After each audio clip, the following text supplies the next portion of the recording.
Pode começar dizendo, esse é um podcast do IBDFAN? Pode. A Isso o respeito... Marcos vai dizer. A senhora pode dizer também, então. Começou, hein?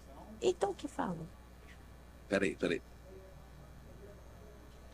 Olá, pessoal. Nós estamos aqui no Congresso do IBDFAN, em uma oportunidade rara de juntar a comissão de enunciados. Aqui está comigo a professora Giselde Hironaca, nossa presidente de honra, a professora Luciana Brasileiro, o professor Ricardo Calderon. E Gigi, vamos começar com você. Que alegria a gente poder ter você aqui no momento da gente se reencontrar depois de tanto tempo. É verdade. E eu queria saber de você o seguinte, para que a gente precisa de enunciados? Para que eles servem? Qual é a tua opinião sobre esse tipo de trabalho que o IBDFAN disponibiliza? Enunciados é uma coisa que é muito importante porque, embora tenha uma natureza apenas de orientação, de sugestão, é muito diferente de súmula. Perfeito. Não tem o caráter de súmula, o caráter obrigatório, vamos dizer assim, da súmula, mas esse caráter de sugestão, de orientação de caminho, ele é muito útil para todos nós que somos da área do direito, de modo muito especial para advogados, mas nós temos notado que também os julgadores usam demais os nossos enunciados. Esse é o caráter dos enunciados. E aí eu vou aproveitar o seu gancho para lembrar que os enunciados são do IBDFAN. Isso. A gente faz um processo enorme para receber propostas, para selecionar as melhores propostas e depois para colocar em votação. Quando chega o momento do Congresso e a gente pode divulgar os nossos 10 novos enunciados, a gente sabe que todos os associados tiveram a oportunidade de contribuir ou com a proposta ou com a votação.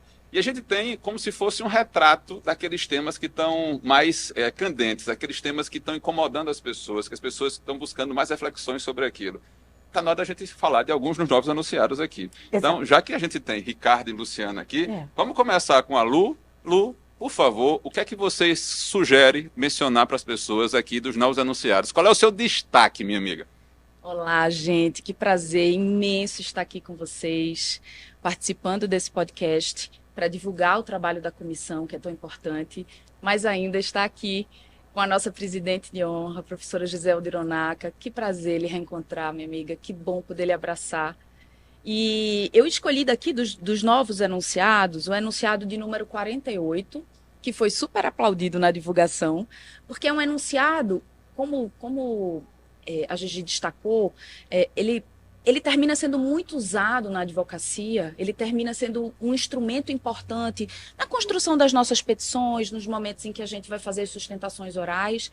E esse é um enunciado de ordem muito prática. O que é que ele diz? Das decisões que fixarem alimentos provisórios e nas execuções de alimentos, os mandados deverão ser cumpridos no plantão judicial. Então, esse é um enunciado que, na verdade, reforça a urgência de uma decisão que fixa alimentos ou que determina a execução dos alimentos, né, e que traz para a gente, traz para o IBDFAN, né, essa orientação de dizer, olha, essa decisão ela é muito importante porque tem alguém que está precisando desses alimentos, né? Então, eu particularmente confesso que vou utilizar bastante nas minhas petições o enunciado 48. Quem tem fome não espera, tá? Quem precisa e quem só tem essa fonte de renda precisa ter um mínimo de atenção do judiciário. Eu acho que isso vai ajudar. Eu vou passar direto a bola para o Ricardo, para a gente manter esse clima, e daqui a pouco eu volto para a Lu falar de mais outro anunciado da escolha dela. Ricardo, e você, meu amigo, o que é que você vai selecionar para os nossos ouvintes? Olá, uma alegria estar participando aqui desse podcast, conversando aqui com o pessoal que nos assiste. Quero registrar também, né, primeiro o Marcos e a Lu, o nosso colega de trabalho da comissão, e principalmente a professora Giselda, que é a nossa presidente, que é a nossa líder. Eu aprendo muito com a professora, eu sou muito feliz em ter a professora ao nosso lado, sempre nos orientando, nos inspirando e nos acolhendo. Muito obrigado pelo carinho sempre, professor. Obrigada a você, meu querido. E o interessante, os enunciados, na linha que a professora Giselda colocou já, para mim o que é importante destacar em geral, da relevância deles e porque cada vez mais eles estão tomando um protagonismo, esses enunciados, né, professor Giselda? Eles são citados em livros, nas decisões judiciais, cada vez mais, porque a realidade de família muda muito rápido, tá vendo? A vida em família muda muito rápido. E a lei demora para mudar, até está para mudar agora na Comissão de Reforma do Código Civil, mas tem seu tempo de alteração legislativa. E nesse descompasso entre uma realidade que mudou muito e a lei que não mudou muitas vezes ao mesmo tempo, os enunciados procuram aproximar, procuram fazer esse meio de campo, interpretando a nossa lei de outrora para a realidade atual. Por isso é muito interessante, recomendo que você leia os enunciados do IBDFAN, os novos foram aprovados agora nessa edição 2023, e utilize ele na tua vida do dia a dia, porque certamente será muito relevante na tua atividade prática. E aqui, querido Marcos, nosso coordenador, eu vou destacar um primeiro enunciado, que foi enunciado 54, foi aprovado agora, que diz, trata de filiação, tema que eu gosto de estudo muito, né, diz, a presunção de filiação prevista no artigo 1597, inciso 5 do Código Civil, também se aplica aos casais homoafetivos. Então, é importante nós percebermos o quê? Que essa presunção de filiação, no artigo 1597, né, que está lá, né, que é a antiga presunção pateris est, como ela chegou até nós, ou seja, pai é o marido da mãe, então tem quase 2000 anos de história essa ideia de uma presunção aí, logicamente que hoje ela assumiu outro contorno, não é mais só pai, né?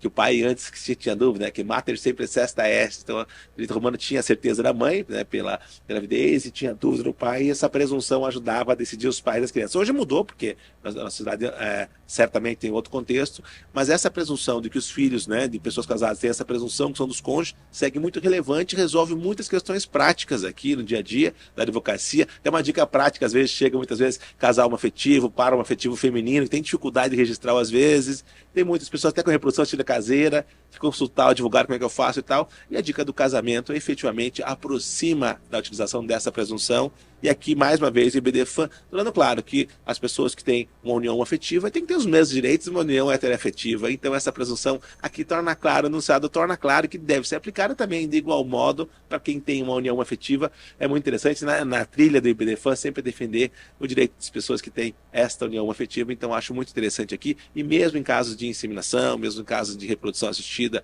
né, formal, que é o caso que prevê aqui no Código Civil, está claro que essas presunções têm que se aplicar igualmente para, né, uniões heteroafetivas, para uniões homoafetivas, um enunciado muito interessante.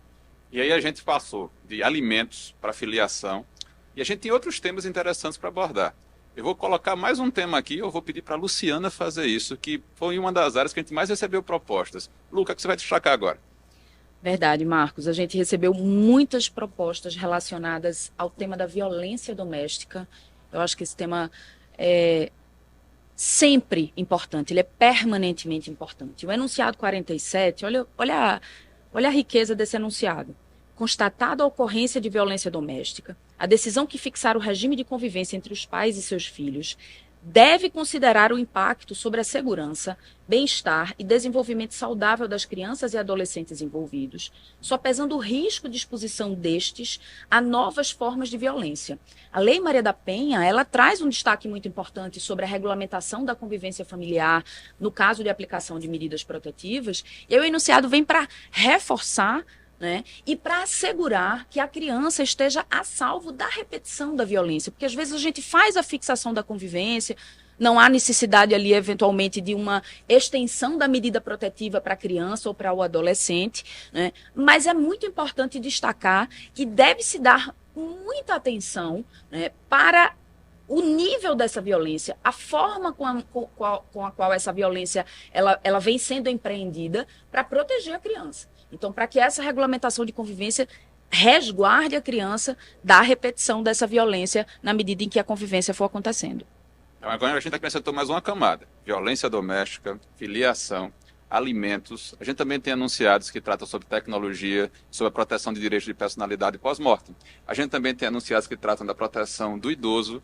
E a gente está falando de 4 enunciados no universo de 56 enunciados que cada uma das edições do IBDFAN trouxe para a gente. E aí, você que está nos ouvindo, conheça os enunciados, eles estão disponíveis no site. Use nas suas petições, nos seus pareceres, nas suas sentenças.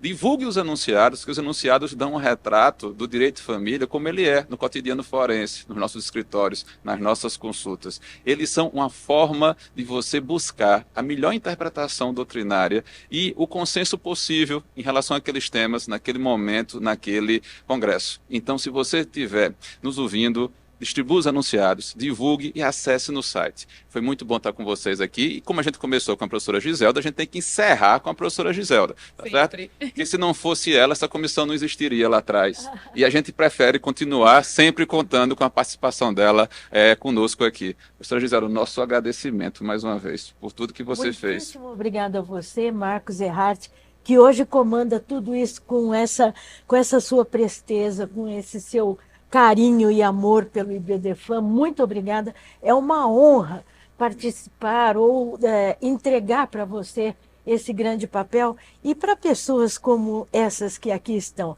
a Luciana Brasileiro e o meu querido Ricardo Calderon. Agora, eu encerro só dizendo uma coisa. Ele falou de todos os temas e quando ele falou do idoso, ele olhou para mim. Eu acho que a pessoa mais nova aqui é a senhora do nosso espírito. E que a gente possa ter outras chances de conversar sobre os anunciados, tá certo? Até breve, pessoal. Até breve. Até logo. Até breve. Até. Beleza. Ótimo, a professora já até uma piada aí, professora já.